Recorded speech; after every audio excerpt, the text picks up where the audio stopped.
Listo. Bueno, perfecto. Estamos viendo la serie de identidad, para los que de pronto es la primera vez que nos acompañan. Como decía Joa, hemos venido trabajando en una serie. La primera serie fue El mundo pasa y vimos pues realmente qué era el mundo y qué papel teníamos nosotros en este mundo y cómo a pesar de que estamos en el mundo no hacemos parte de él. ¿Listo? Luego estamos viendo identidad. Y parte de esta identidad que tenemos todos como cristianos nos lleva a este punto, a la armadura de Dios. La semana pasada Sebastián estaba hablando sobre nuestra misión, sobre cuál era nuestra misión. Y pues veíamos que es innegable que todos tenemos responsabilidad para anunciar el Evangelio. O sea, es responsabilidad de todos llevar el mensaje y pues sabemos que hay obstáculos, sabemos que hay impedimentos, pero pues vimos que finalmente la obra la hace Dios. Nosotros solamente somos como canales y Dios pues se va a glorificar en nuestras vidas. Entonces, complementando esa misión que veníamos hablando la semana pasada, pues en Efesios Pablo nos va a dar unas herramientas, nos va a mencionar unas herramientas espirituales que nos van a permitir tener o llevar esta misión. ¿Listo?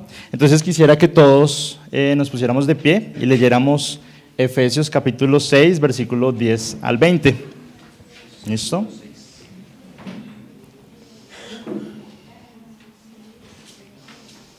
Espérenme que me cargue.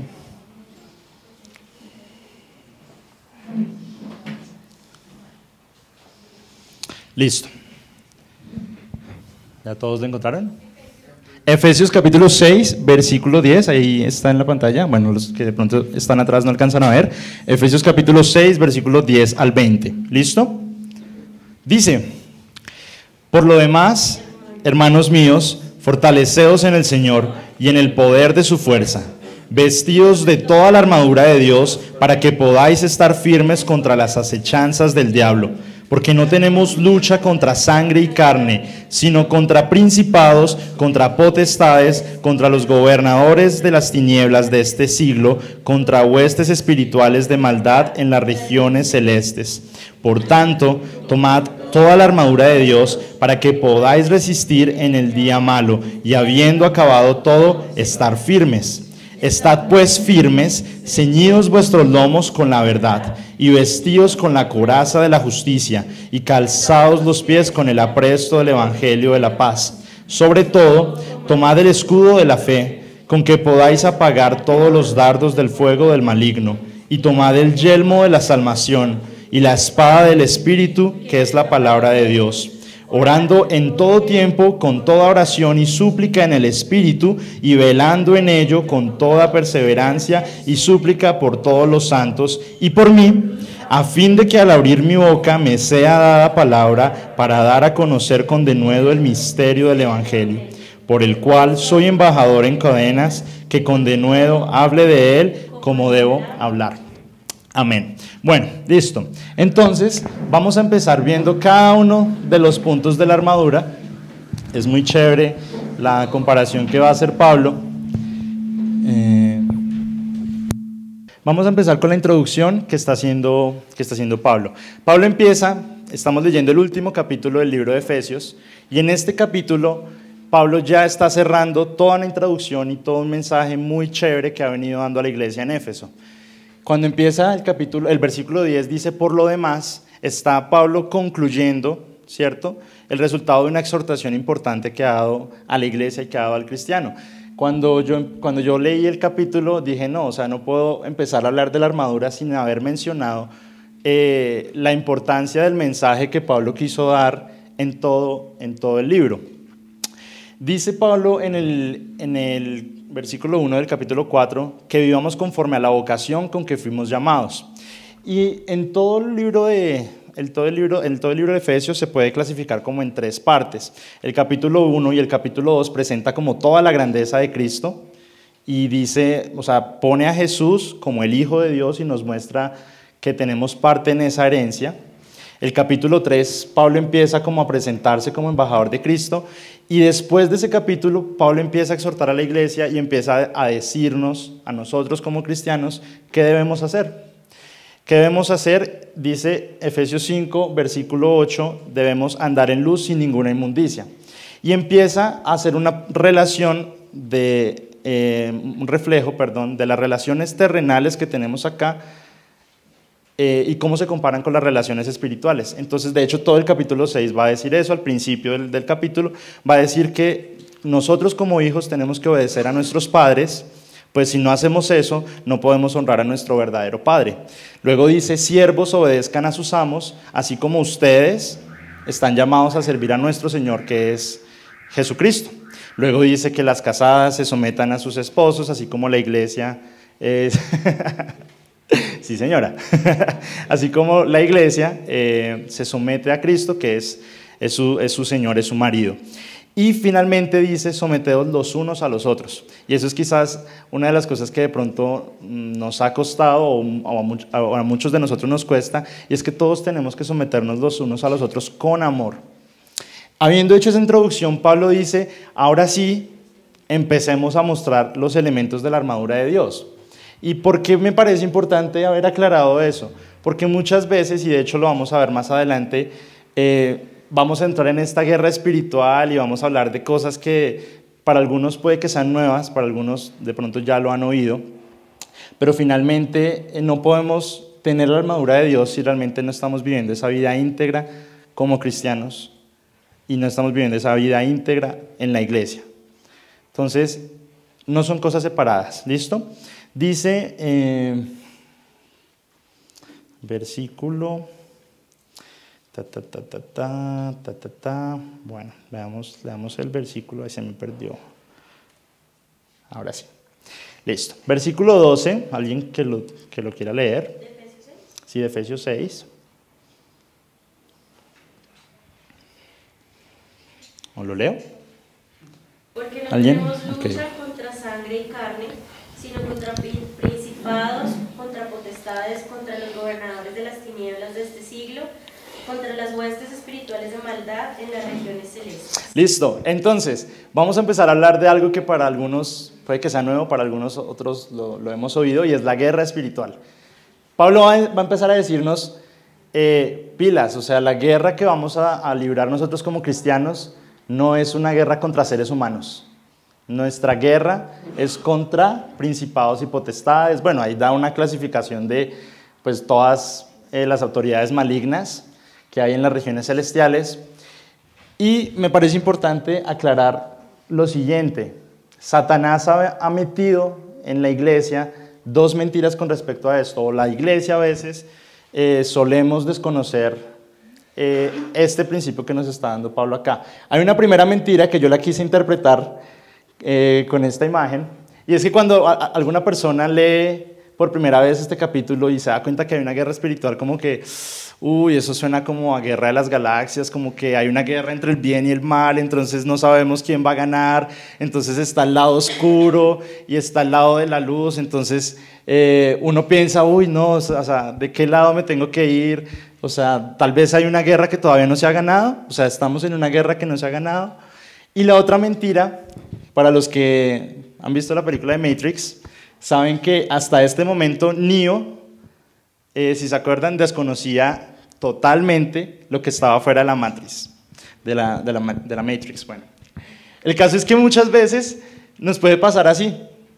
O leamos, o somos muy supersticiosos y decimos, no, estamos en una guerra, mejor dicho, ¿quién va a ganar? O desconocemos completamente que estamos en una realidad espiritual.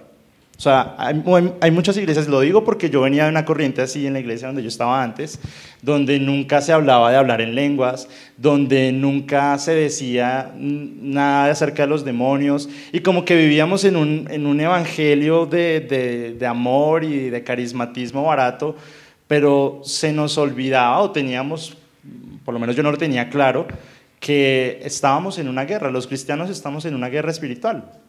Entonces esa es la segunda mentira. Entonces Satanás puede jugar con ambas cosas para ponernos ese velo, y la idea es mostrar este mensaje como con el contexto que se debe mostrar. Entonces sí hay una guerra espiritual, ¿cierto? Y no es como se puede pensar una lucha constante entre el lado oscuro y entre el lado de la luz. Vamos a seguir la siguiente presentación. Sino que hay una lucha en los lugares celestiales y estamos como cristianos metidos en una realidad espiritual. Hay un autor, ahorita se me escapa el nombre, la verdad se me olvida, pero muestra que estamos en una dimensión de una esfera espiritual. ¿Y qué son los lugares celestiales? Dice, ¿podrías volver a leer el versículo 12? ¿Alguien? Porque no tenemos lucha contra sangre y carne, sino contra principados, contra potestades, contra los gobernadores de las tinieblas de este siglo, contra huestes espirituales de maldad en las regiones celestes. ¿Tienen una pregunta? Ah, ok, bueno. Bienvenidas las preguntas. Bueno, al final. Bueno, entonces, el hecho de que lo que nos está diciendo este versículo es que sí, hay autoridades malignas que están operando en las regiones celestiales. Las huestes espirituales de maldad están en las regiones celestiales. Sin embargo, Pablo, hay que aclarar, el texto no está negando en ningún momento el poder de Cristo sobre estos poderes. Y quisiera que leyéramos Efesios capítulo 1, versículos 19 al 23. Y Efesios, alguien más que me ayude con Efesios capítulo 2, versículos 5 al 6. ¿Listo? Efesios capítulo 1, versículos 19 al 23. Y otra persona que nos ayude con Efesios capítulo 2, versículos 5 al 6. ¿Listo? Ya un momento.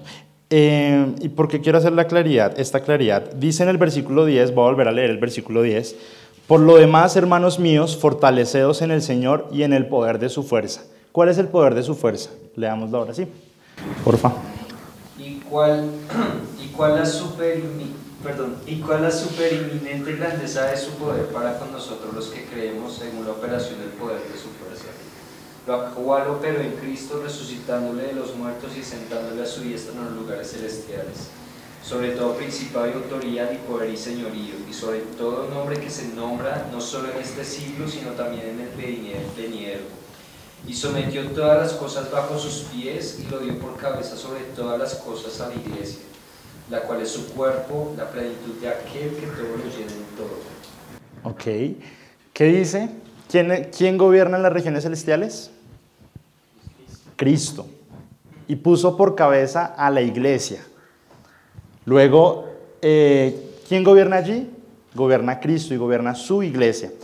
Y dice al principio del versículo 20, creo que dice, tenemos que saber cuán asombroso poder está a nuestra disposición. En el versículo 10, Pablo dice, fortaleceos en el Señor y en el poder de su fuerza. No hay que subestimar esa fuerza. ¿Cuál es esa fuerza? Pues nada más y nada menos que la fuerza que resucitó a Jesucristo de los muertos. O sea, es muy teso.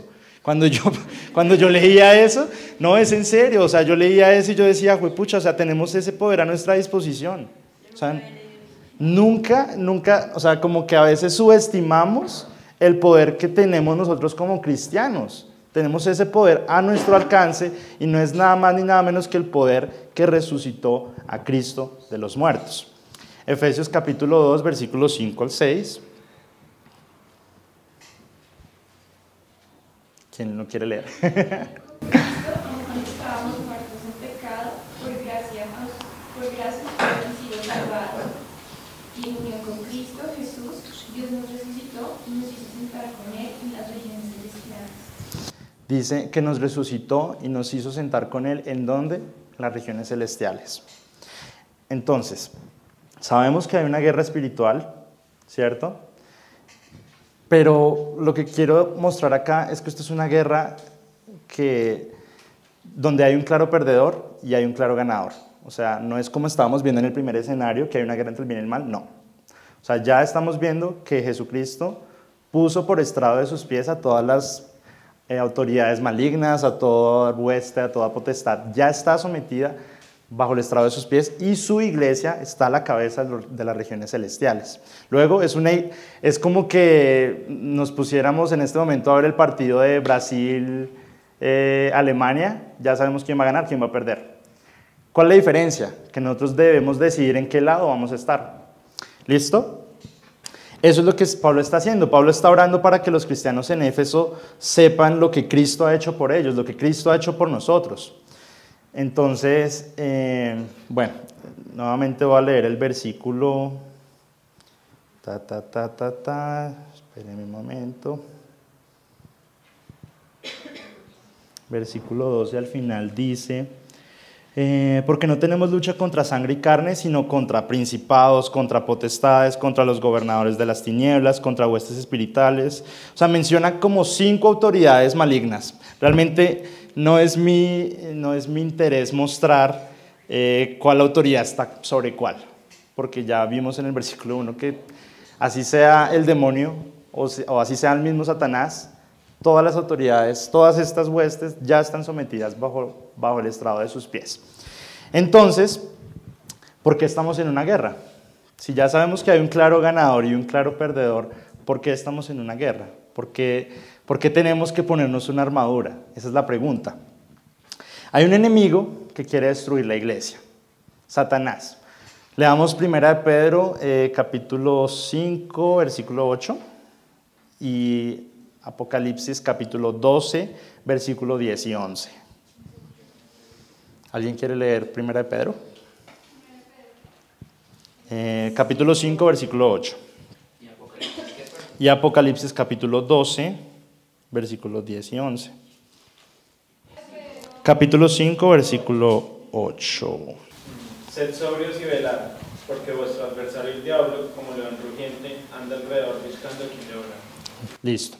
Satanás está buscando devorarnos, está buscando atacarnos y está buscando debilitar la iglesia. Dice Apocalipsis capítulo 12, ¿alguien lo tiene? ¿Alguien lo encontró? Yo. Juan. 12:10. Entonces oí una gran voz en el cielo que decía: ahora ha venido la salvación, el poder y el reino de nuestro Dios y la autoridad de su Cristo. Porque ha sido lanzado fuera el acusador de nuestros hermanos, el que los acusa delante de nuestro Dios día y noche. Y ellos le han vencido por medio de la sangre del Cordero y de la palabra del testimonio de ellos, y menospreciaron sus vidas hasta la muerte. Listo. Ya no estará, dice ahí en Apocalipsis que ya no va a estar ese acusador acusándonos, acusando a la iglesia, ¿cierto? Pero entonces vuelvo y les pregunto, si ya hay un claro vencedor y un claro perdedor, ¿por qué es necesario prepararnos para esa guerra? Leamos 1 de Pedro, capítulo 1, versículo 7. Si alguien lo tiene en versión de Dios habla hoy, mucho mejor. Capítulo 1, versículo 7. Porque la fe de ustedes es como el oro. Su calidad debe ser probada por medio del fuego. La fe que resiste la prueba vale mucho más que el oro, el cual se puede destruir. De manera que la fe de ustedes, al ser así probada, merecerá aprobación, gloria y honor cuando Jesucristo aparezca. Amén. ¿Qué estamos viendo acá? Que la fe tiene que ser probada como el oro y tiene que ser pasada por el fuego. Luego, la razón por la que en este mundo, en esta tierra vamos a pasar prueba, vamos a pasar por esta guerra, ¿es para qué? Para fortalecer nuestra fe. Y complementémoslo con lo que dice el Señor Jesús en Lucas capítulo 22, versículo 31. El Señor, Simón, he aquí Satanás os ha pedido para que zarandeados como a trigo. Para zaranderos como a trigo, sigue. Pero yo he rogado por ti, que tu fe no falle, y tú, una vez vuelto, confirma a tus hermanos. Listo. Dice el Señor Jesús, Pedro, Satanás os ha pedido para zarandearos. O sea, Satanás nos va a fregar, nos va a joder. Pero dice, pero yo he pedido para que su fe no falte. Y estábamos leyendo eso, nuestra fe va a ser probada como el oro. O sea, pasar por desierto o pasar por una prueba o pasar por esta guerra espiritual no es una opción. No es una opción mientras estemos militando acá en esta tierra. Vamos a ser probados, la iglesia va a ser probada, la iglesia va a ser atacada y por eso es que tenemos que tener esa armadura. Dice en Santiago, si quieren lo leo yo, Santiago capítulo 1, versículo 12. Sabemos que vamos a ser probados, pero dice Santiago en capítulo 1, versículo 12, soportando las pruebas. Bienaventurado el varón que soporta la tentación, porque cuando haya resistido la prueba, recibirá la corona de vida que Dios ha prometido a los que le aman. Cuando alguno es tentado, no diga que es tentado de parte de Dios, porque Dios no puede ser tentado por el mal, ni Él tienta a nadie, sino que cada uno es tentado cuando de su propia concupiscencia es atraído y seducido. Entonces la concupiscencia, después que ha concebido, da a luz el pecado, y el pecado siendo consumado, da a luz a muerte. Entonces, ¿qué está haciendo Satanás? Satanás quiere que nosotros caigamos en la tentación y va a ponernos muchas trabas, va a poner muchas circunstancias. ¿Para qué? Para que caigamos en nuestra tentación. O sea, Dios no es el que nos está tentando. Nosotros en nuestra concupiscencia tenemos ese pecado y tenemos esa tendencia a caer en tentación. Dice cuando Jesús estaba orando en Getsemaní, que dice que oraba así con tanto fervor que sudaba como si le cayeran gotas de sangre, y los discípulos se quedaban dormidos. Jesús les dice, oiga, pilas, oren. ¿Oren para qué? Para que no caigan en tentación. Siempre, todo el tiempo. Entonces eso es lo que va a pasar. O sea, si nosotros no morimos a nuestra carne, si nosotros, como dice en Gálatas capítulo 2, versículo 20, Pablo dice, es que ya no vivo yo, Cristo vive en mí. Si nosotros no empezamos a vivir a Cristo, va a ser muy difícil que moramos a nuestra concupiscencia. Entonces, sabemos que Satanás se va a meter por nuestro lado flojo. Sabemos que todos tenemos esa concupiscencia en nuestro corazón, pero Dios nos ha dado las armas para resistir la prueba del enemigo. ¿Listo? Además dice, 1 Corintios capítulo 1, versículo 10 al 13.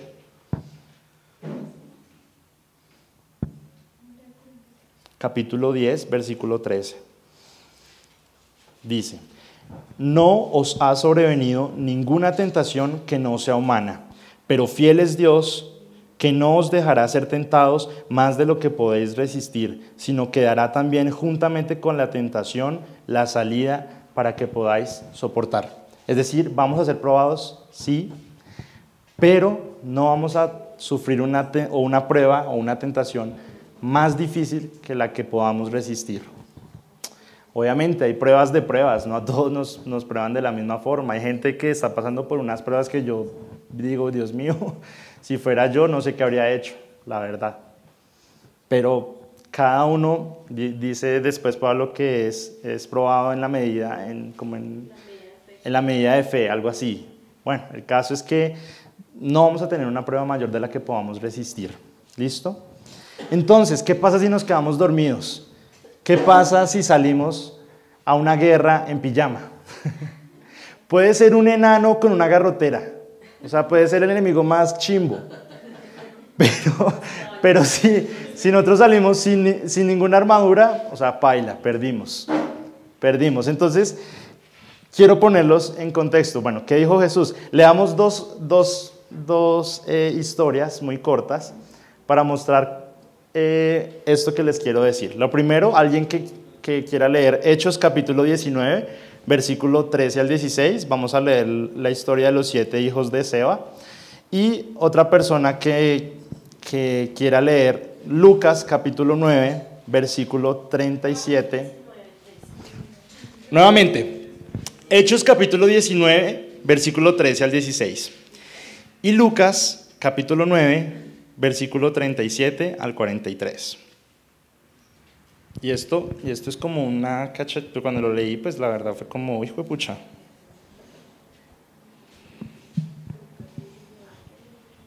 Lucas 9, 37 al 43 y Hechos 19, del 37 al 43.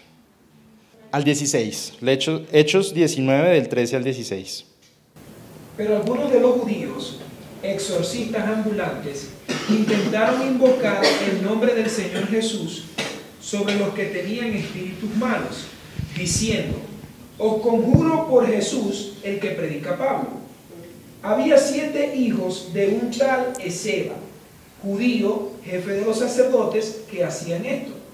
Pero respondiendo el espíritu malo dijo: a Jesús conozco y sé quién es Pablo, pero vosotros, ¿quién sois? Y el hombre en quien estaba el espíritu malo, saltando sobre ellos y dominándolos, pudo más que ellos, de tal manera que huyeron de aquella casa desnudos y heridos. Y esto fue notorio a todos los que habitaban en Éfeso, así judíos como griegos, y tuvieron temor todos ellos, y era magnificado el nombre del Señor Jesús. Listo, hasta ahí. Uf, ¿qué entendí yo cuando estaba leyendo eso? Que el nombre de Jesús no es ningún encantamiento o conjuro, es lo primero. O sea, que va a hacer que los demonios salgan corriendo, no. Si nosotros no tenemos una vida, una identidad en Cristo, el nombre de Jesús, dice el demonio, bueno, conozco a Jesús, conozco a Pablo, pero ustedes, ¿quiénes son? O sea, le está diciendo a esta gente, ¿ustedes quiénes son? Y eran varios contra solo un demonio. Y dice que ese demonio pudo más que ellos y los fregó. Entonces, juepucha, salimos así, dormidos, en pijama, a una guerra y puede ser el enemigo más pequeño, vuelvo y digo. ¿Qué diferencia, por ejemplo, cuando Jesús sanó al endemoniado gadareno? Decía que es una legión de demonios, pero fue así instantáneo. Entonces, bueno, y a otra persona que lea Lucas capítulo 9, versículos 37 al 43. Juan, que ya lo tiene.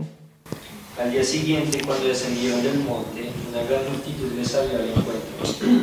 Y he aquí un hombre de la multitud clamó diciendo: Maestro, te ruego que veas a mi hijo, pues es el único que tengo.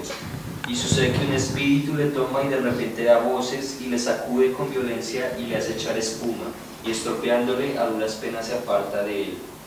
Y rogué a tus discípulos que le echasen fuera y no pudieron.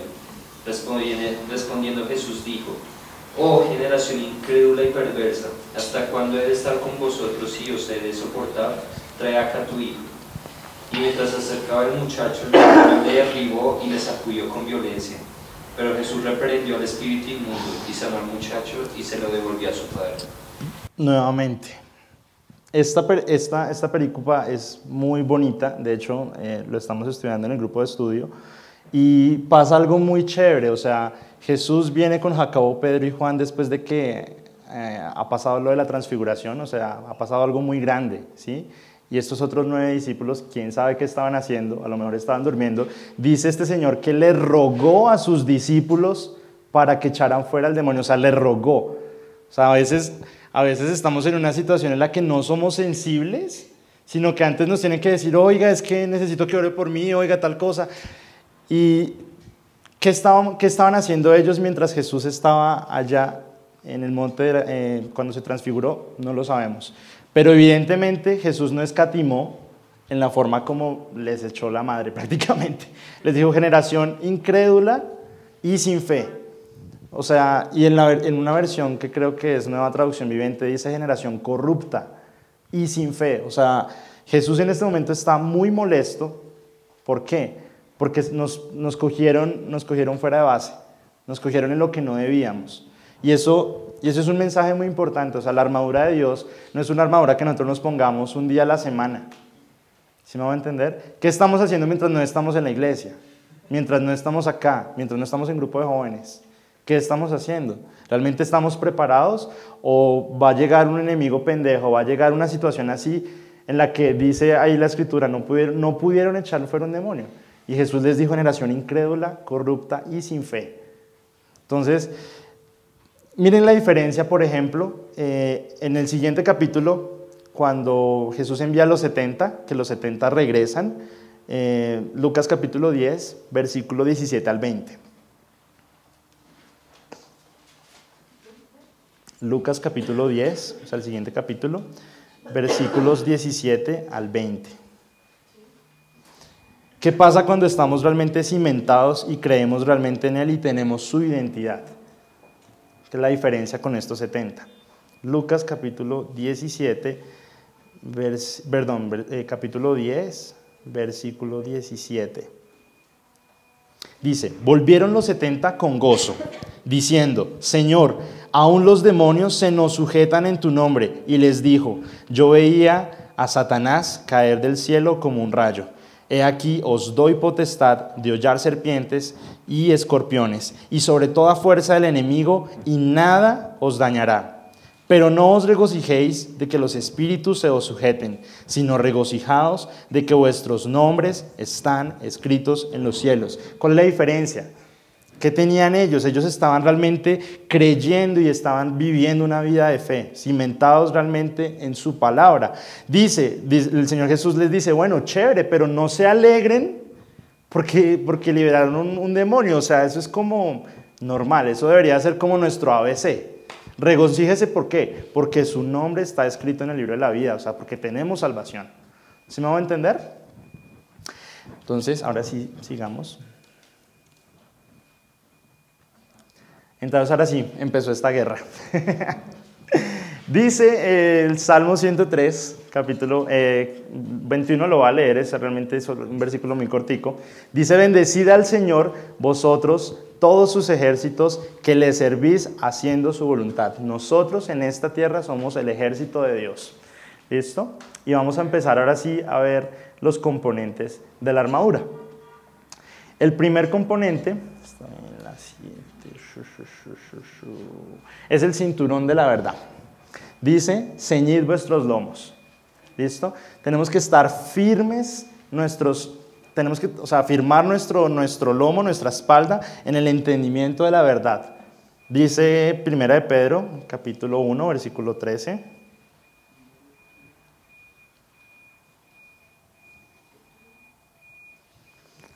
Por tanto, ok, disculpen. ¿Alguien lo quiere leer? 1 de Pedro 1, 13.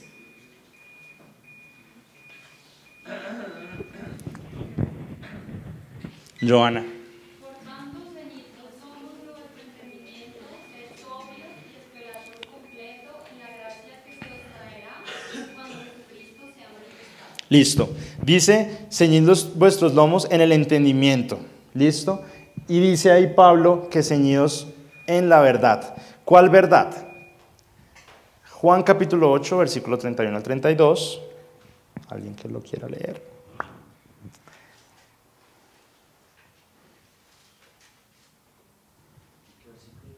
Juan 8, 31 y 32.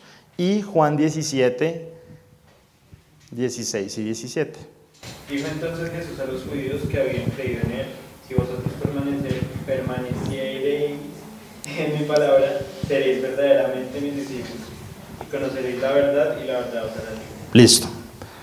Conoceréis la verdad, y la verdad os hará libres. Y en Juan 17, 16, ¿alguien lo tiene? No son del mundo, como tampoco yo soy del mundo. Santifícalos en tu verdad, tu palabra es verdad. Listo. Entonces sabemos que estamos con ese cinturón de la verdad. ¿Y cuál es la verdad? Tu palabra es verdad, dice Jesús. ¿Listo? Y dice que en Juan 8, ¿lo puedes volver a leer, Fabián? Dijo entonces Jesús a los judíos que habían creído en él, si vosotros permaneciereis en mi palabra, seréis verdaderamente mis discípulos, y conoceréis la verdad, y la verdad os hará libres. Si permanecemos en esa verdad, podemos realmente ser los discípulos. La semana pasada Sebastián estaba diciendo como que si realmente, o sea, como que examinémonos si realmente tenemos lo que se requiere para ser discípulos. Con esta primera herramienta, ¿qué debemos hacer? Permanecer en la verdad. Y dice, y esa verdad nos hará libres. Tu palabra es verdad, dice el Señor Jesús. ¿Listo? Segundo elemento es la coraza de la justicia. Pasa algo muy chévere con la coraza. La coraza, bueno, esto Pablo se basó en el uniforme de un soldado romano. La coraza protege los órganos vitales y particularmente está pensado para proteger el corazón. Dice que la coraza, que nos vistamos con la coraza de la justicia. Y sabemos, o sea, por lo que estamos viendo acá, que la coraza tiene que guardar lo más importante, o sea, los órganos más vitales, que es nuestro corazón. Dice Proverbios capítulo 4, versículo 23, que sobre toda cosa guardada, guardemos el corazón, porque de él mana la vida. y que nos vistamos con esa coraza de la justicia. Alguien que nos lea, por favor, Romanos capítulo 3, versículo 21 al 24. Juan, no, tú, ¿me recuerdas tu nombre? Melissa. Sí, 21 al 24. Pero ahora, aparte de la ley, se ha manifestado la justicia de Dios, testificada por la ley y por los profetas. La justicia de Dios por medio de la fe en Jesucristo para todos los que creen en Él, porque no hay diferencia, por cuanto todos pecaron y están destituidos de la gloria de Dios, siendo justificados gratuitamente por su gracia mediante la redención que es en Cristo Jesús. Listo, dice que somos justificados por medio de la fe en Jesucristo y estamos justificados gratuitamente en su gracia. Tenemos esa coraza, tenemos esa armadura realmente protegiendo nuestro corazón, que somos justificados en su gracia, no por nuestras obras. Ahí todo Romanos va a decir, no es por obras, sino es por su gracia. ¿Listo? Dice ahí mismo en Romanos, el versículo 28 dice, así que somos declarados justos a los ojos de Dios por medio de la fe y no por obedecer la ley. Estoy parafraseándolo. Pero básicamente eso es lo que está diciendo Pablo.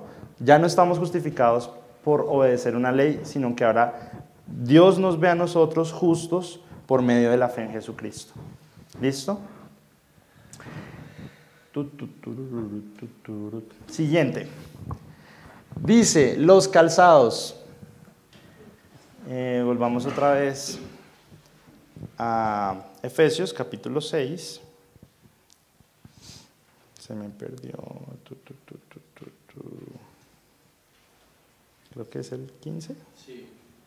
Y calzados los pies con el apresto del evangelio de la paz. Dice con el apresto, es decir, con esa urgencia, con esa premura. O sea, como apresúrese. Apresúrese porque anunciar el evangelio es ya. O sea, no es más tarde, no es más adelante. Dice el Señor Jesús, la mies es mucha y los obreros son pocos. ¿Y qué estamos haciendo nosotros? ¿Realmente estamos utilizando estos pies? O sea, ¿estamos gastando estos pies? O sea, ¿estamos saliendo realmente? ¿O estos pies están limpios? El Señor Jesús lavó los pies de sus discípulos. Y dice Isaías capítulo 52, versículo 7.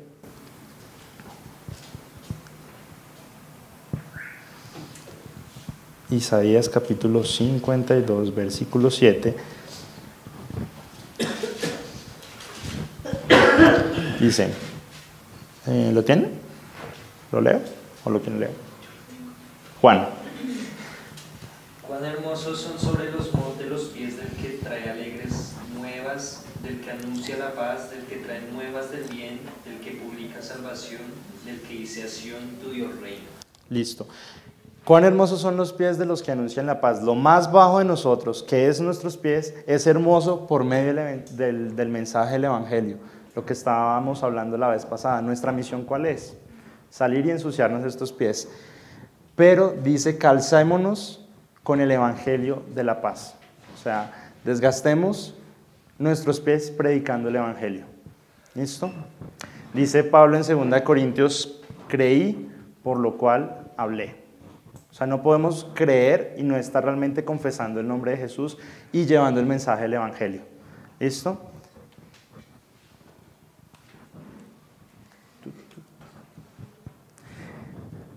El siguiente componente es muy bonito. Pablo dice en el versículo 16, si no estoy mal,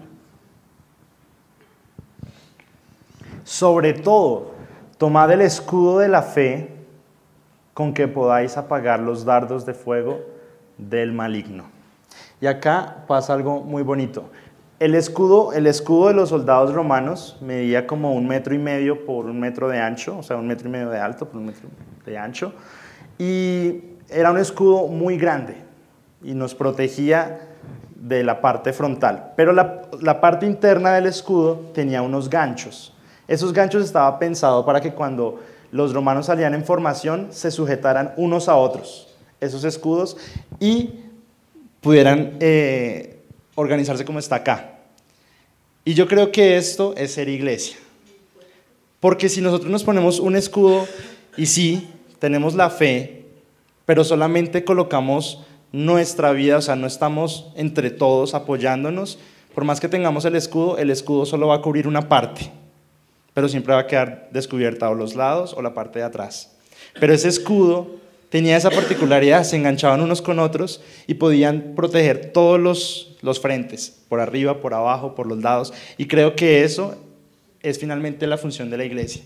Si realmente nosotros estamos apoyándonos todos mutuamente en oración, el enemigo no se va a poder meter por ningún lado. ¿Listo? Ese es el escudo de nuestra fe. Y, ¿qué es la fe? Leamos Hebreos capítulo 11, versículo 1. Es pues la fe la certeza de lo que se espera, la convicción de lo que no se ve. Listo. Y todo ese capítulo de Hebreos, el autor va a colocar a Abraham como ejemplo. Pero entonces, si lo leemos así como solamente ese versículo y ya, pues la gente podrá pensar, no, pues yo espero un carro, entonces esa es mi fe. El mismo capítulo se encarga de responder eso. ¿Qué se espera? Hebreos capítulo 11, versículo 10, dice, ¿o lo tienes ahí, Aleja? 10. Sí. Porque esperaba la ciudad que tiene fundamentos, cuyo arquitecto y constructor es Dios. Esperaba la ciudad que tiene fundamentos. Nuestra fe es la certeza de lo que se espera, es la convicción de lo que no se ve. Y dice, Abraham estaba esperando esa ciudadanía. Pero como sabemos, todo el Antiguo Testamento era sombra de lo que había de venir. Nuestra ciudadanía no es de este mundo. Filipenses capítulo 3, versículo 20.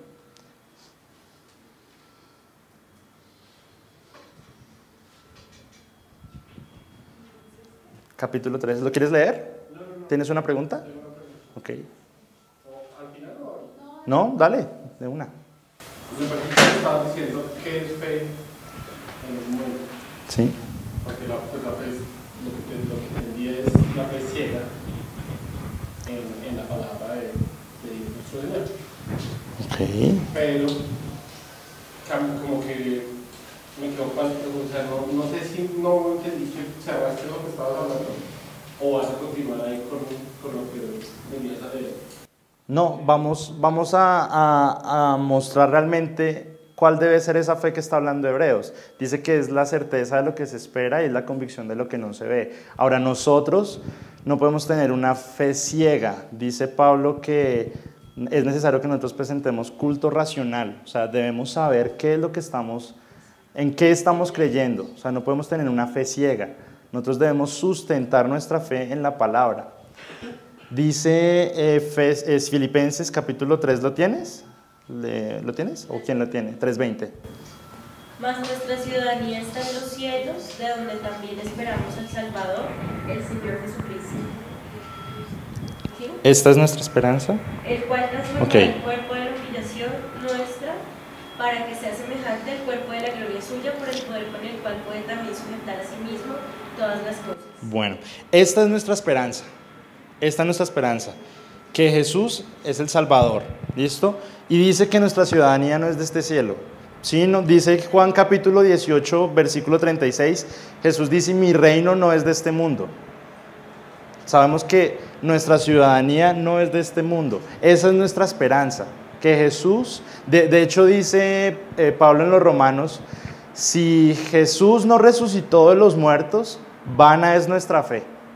O sea, si realmente nuestra fe no está sustentada en que creemos 100% que Jesús fue resucitado de los muertos, entonces nuestra fe es una fe ciega y apague y vámonos. Nuestra fe está sustentada en que Jesucristo resucitó de los muertos y que es Salvador y que tenemos ciudadanía en el reino de los cielos. Dice, vuelvo a Hebreos, la fe es la certeza de lo que se espera. ¿Qué estamos esperando? Lo acabamos de leer, la convicción de lo que no se ve. En Juan capítulo 1, versículo 18 dice, a Dios nadie le vio jamás, pero ¿quién le ha dado a conocer? El unigénito de Dios que está en el seno del Padre, Jesús, le ha dado a conocer. Esa es nuestra fe. ¿Listo? No sé si queda claro o... ¿Sí? De pronto, para yo quisiera complementar Sí, con Melissa. algo que en alguna época cuando me hacía la pregunta como que hay, pero pues si yo no voy a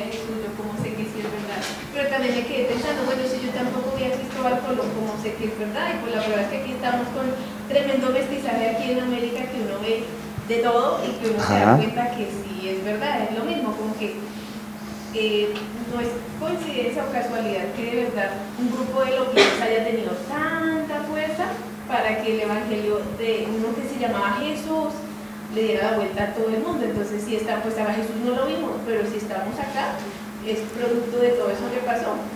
Claro, y tenemos el testimonio de los evangelios, y tenemos el testimonio, o sea, cada uno en su propia versión, Mateo, Lucas, Marcos, Juan, se encargaron de mostrar la vida de Jesús y de mostrar que realmente Él resucitó. O sea, tenemos el testimonio de su palabra y creemos en su palabra. O sea, vuelvo y digo, o sea, si realmente nosotros no creemos que Jesucristo resucitó, vana es nuestra fe.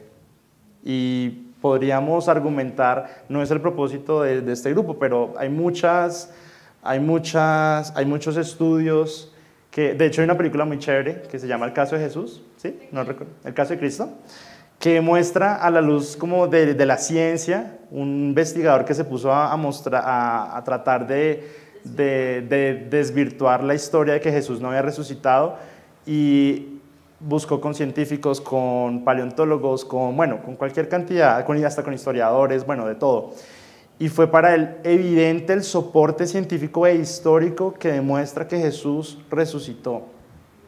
Entonces, creo que no tenemos ante eso argumento más que creer. O sea, que Dios sea realmente quitando todo argumento que tengamos en nuestra cabeza que nos impida creer esta verdad. ¿Listo? Pues de hecho también la explicación de la fe está en el versículo 3, sí, que nos da un muy buen ejemplo de lo que es verdaderamente la fe. Dice: por la fe entendemos haber sido constituido el universo por la palabra de Dios, de modo que lo que se ve fue hecho lo que no se ve. Quiere decir que lo que se ve pues es el universo, la creación. Lo que no se veía dice que pues fue la palabra de Dios. Fue la palabra, exactamente. Entonces, una manera de definir la fe cristiana, porque la fe es una palabra que la encontramos en el diccionario, que también puede significar otra cosa, pero la fe de nosotros los cristianos de la iglesia es la total certeza y convicción de que lo que está escrito en su palabra va a tener cumplimiento. Claro, y todo lo que fue hecho fue constituido por la palabra de Dios, por lo que no se veía. Y dice que esa palabra tomó forma de hombre y se hizo carne y habitó con nosotros y vimos su gloria. O sea, la palabra de Dios es Dios mismo y tomó forma de siervo. Y como ¿me recuerdas su nombre? Como dice Jason, esa es una explicación muy, muy concreta de lo que es la fe. Todo lo que ha sido creado fue hecho por la palabra. Fue hecho por aquello que no podíamos ver.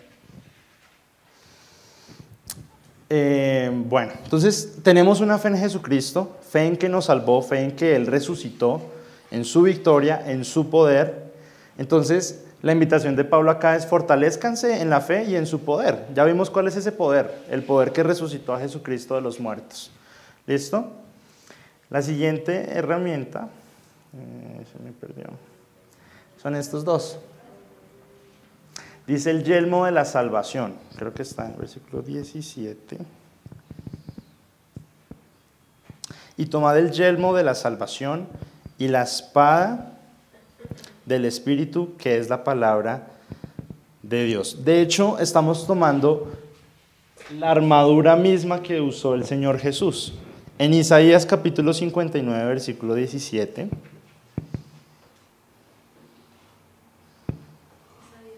Capítulo 59, versículo 17.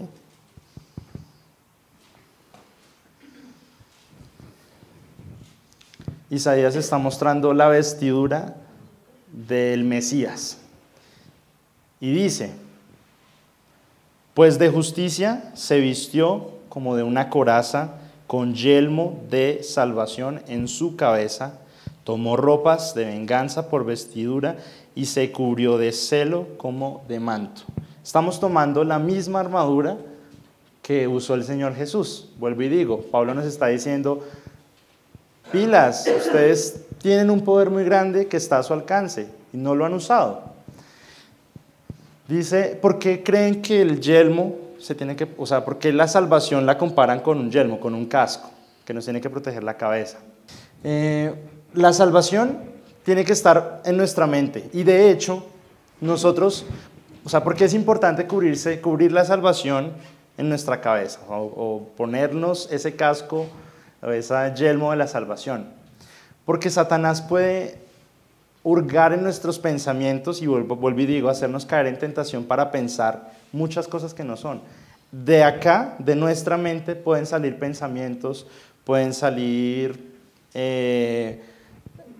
cosas que nos lleven a dudar de la salvación. Y esa es una de las herramientas que Satanás va a hacer, nos va a acusar y nos va a tratar de hacer sentir que no merecemos esa salvación. Y el casco es muy importante. Si se meten con nuestra cabeza ya nos dañaron. Sí, o sea, si nos pegan una pedrada en la cabeza o acá en la sien, es ya, o sea, morimos. Y si Satanás se mete con nuestra salvación, o sea, nos hace dudar de nuestra salvación, no vamos a tener la autoridad en nosotros para creer todo lo que ya hemos venido viendo de la armadura. Dime, Aleja. Pues si uno duda de la salvación, uno duda que nació de nuevo, está en cero otra vez. Porque así como lo hemos visto en la serie, el primer paso o lo primero que pasa con nosotros como seres humanos cuando creemos es que nacemos de nuevo, es decir, que somos salvos. Entonces, si eso no es una certeza en nosotros, pues de ahí para allá creo que no hay nada, o sea, sí, es muy difícil, no es posible andar en la vida de fe y mucho menos pensar en ponerse una armadura. Claro, y pilas que podemos estar tomando por inmunda la sangre de Cristo si no creemos que realmente Él nos salvó. Por gracia, o sea, si realmente no creemos como que Jesús, realmente tu sacrificio no es suficiente para hacerme salvo, lo estamos tomando por inmundo y Jesús no va a morir 2 veces. Raúl. No, Andrés, yo creo que también para complementar, cuando Pablo dice que cuidemos nuestra salvación con temor y temblor, o sea, también implica eso, o sea, mantener nuestra mente pensándola siempre en nuestra salvación nos va a ayudar a eso, a protegerla siempre. Claro, y de hecho, Pablo en Efesios capítulo 4, versículo 23, ahí mismo en Efesios, dice, renovados en el espíritu de vuestra mente. Todo el tiempo tengan presente eso, renueven su entendimiento, porque si no, empezamos a dudar de nuestra salvación y perdimos. O sea, Brian. También dice, derribando argumentos y toda altivez que se levanta contra el conocimiento de Dios y llevando cautivos todos los pensamientos a la obediencia de Cristo. Así es, así es. Bueno, nos toca ya ir cerrando. Vamos a ver la espada del Espíritu. Dice, mis palabras son espíritu y son vida. Juan capítulo 6, versículo 63. La espada del Espíritu es la palabra de Dios, como está escrito acá. Y quisiera que leyéramos Hebreos capítulo 4, versículo 12. Esta es nuestra arma más letal. Este es el arma con el que vamos a herir realmente el enemigo. Las otras armas son para protegernos. Esta arma es para atacar. ¿Listo? 4:12. ¿Juliana? ¿Lo quieres leer? Porque la palabra de Dios es viva y eficaz, y más cortante que toda espada de 2 filos, y penetra hasta partir el alma y el espíritu, las coyunturas y los tuétanos, y discierne los pensamientos y las intenciones del corazón. Penetra hasta lo más profundo, hasta los tuétanos. Alguna vez cuando Alejandra mencionaba algo parecido, ella decía, es necesario que transformemos nuestro corazón, por un corazón de piedra en un corazón de carne. Cuando realmente tenemos ese corazón de carne, esta palabra va a traspasar lo más profundo de nuestro ser. Y este es el arma con el que realmente nosotros vamos a atacar. Dice la palabra de Dios que ante el nombre de Jesús toda rodilla se doblará y toda lengua confesará que Él es Rey. O sea, realmente si vamos con la palabra de Dios, esa es nuestra arma más letal. O sea, no hay ningún argumento, no hay nada que se pueda oponer a la verdad. Cuando Jesús fue tentado, él se defendió. Escrito está, exactamente. Él decía, escrito está, escrito está. ¿Listo? Y finalmente, ya para cerrar, nos queda, dice, volvamos a Efesios 6, dice, versículo 18, orando en todo tiempo, con toda oración y súplica en el Espíritu, velando en ello con toda perseverancia y súplica por todos los santos. Si realmente nosotros no estamos orando, si realmente nosotros no ponemos en oración todo esto que estamos viendo, es palabra muerta. O sea, la oración es el arma que Dios nos dio para activar todas estas armas. O sea, es el medio para tomar todo esto. La oración. ¿Y de qué forma dice Pablo que debemos orar? Clamando. Clamando. O sea, no podemos volvernos cancheros y que nos pase lo que pasó con los 7 hijos de Seba. No, es que vamos con el nombre de Jesús, pero no oramos, no practicamos, no nada. La oración es el medio por el que nosotros podemos realmente tomar estas armas. Y es el medio por el que nosotros realmente nos comunicamos con Dios. Hay un grupo cristiano que, no sé si alguno lo escuchó, que se llama Petra, un grupo de rock cristiano muy viejo. Ellos tienen una canción muy chévere que se llama Pelea como un hombre y ponte de rodillas. Es muy bacana. De hecho, esa canción habla sobre la guerra espiritual. Y es finalmente eso, o sea, cómo realmente nosotros vamos a pelear esa batalla poniéndonos de rodillas y clamando en oración. Y dice, orando en todo tiempo, con toda oración y súplica en el Espíritu y velando en ello con toda perseverancia. ¿Por qué con súplica? Porque debemos entender, para no volvernos cancheros, debemos entender que todas estas armas que nos está dando Dios no la merecemos. Es por su gracia, es por su favor. O sea, si fuera por nosotros no tendríamos derecho a ninguna de estas armas, pero nos la ha dado por su gracia. Luego, por eso dice, oren clementemente, oren como con ese ruego, con esa súplica, y oren en el Espíritu. Creo que no hay mejor oración que la que está fundamentada en su palabra. Esa es una oración viva. Si la oración nuestra está fundamentada en su palabra, es una oración que va a tener poder. Dice, y oren por mí, a fin de que abrir mi boca me sea dada palabra para dar a conocer con denuedo el misterio del Evangelio. O sea, el mismo Pablo está pidiendo que oren por él. Nosotros necesitamos oración, nosotros necesitamos que oren por nosotros. ¿Para qué? Para que nos sea dada palabra, para que nosotros demos a conocer con denuedo el misterio del Evangelio. ¿Qué es denuedo? Para no dejar atrás la costumbre de definir con el diccionario, dice que es claridad y valentía. Debemos llevar el mensaje del Evangelio con claridad y con valentía, o sea, con ese denuedo.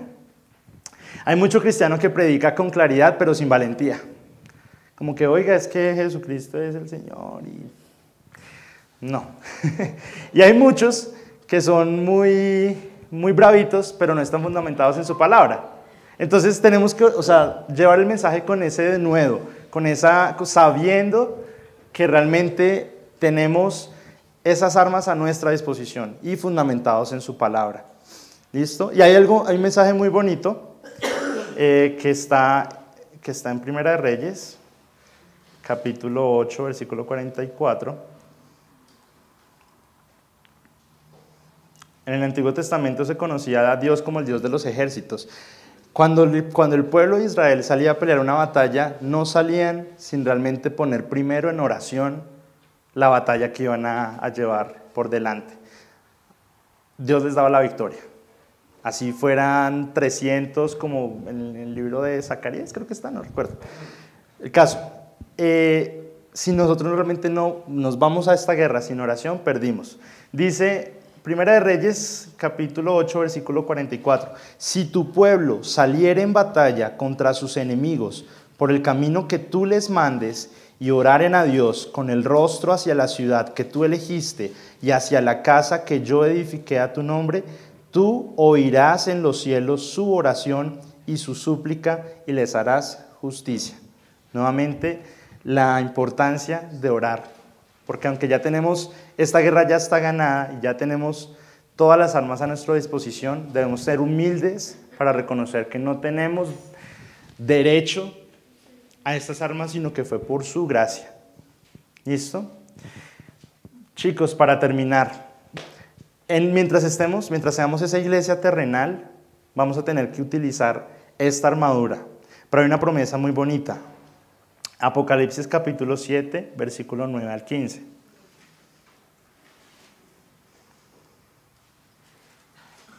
Cuando estemos en el reino de los cielos, capítulo 7,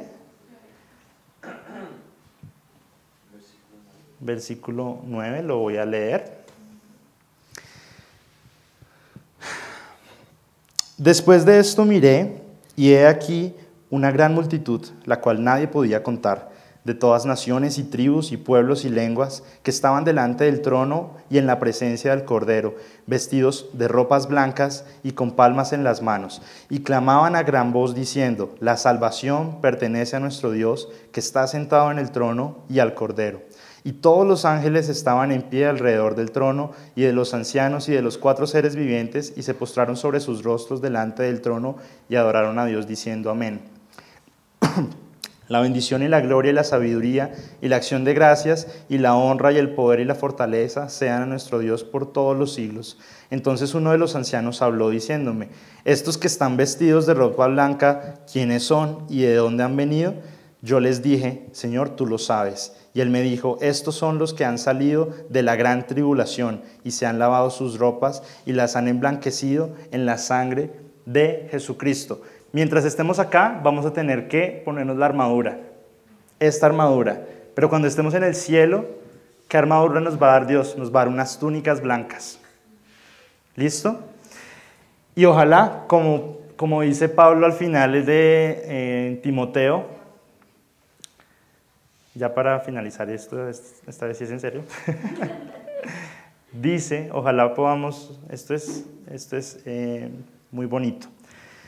Dice 2 Timoteo capítulo 4, versículos 7 y 8. He peleado la buena batalla, he acabado la carrera, he guardado la fe. Por lo demás me está guardada la corona de justicia, la cual me dará el Señor, juez justo, en aquel día. Y no solo a mí, sino también a todos los que aman su venida.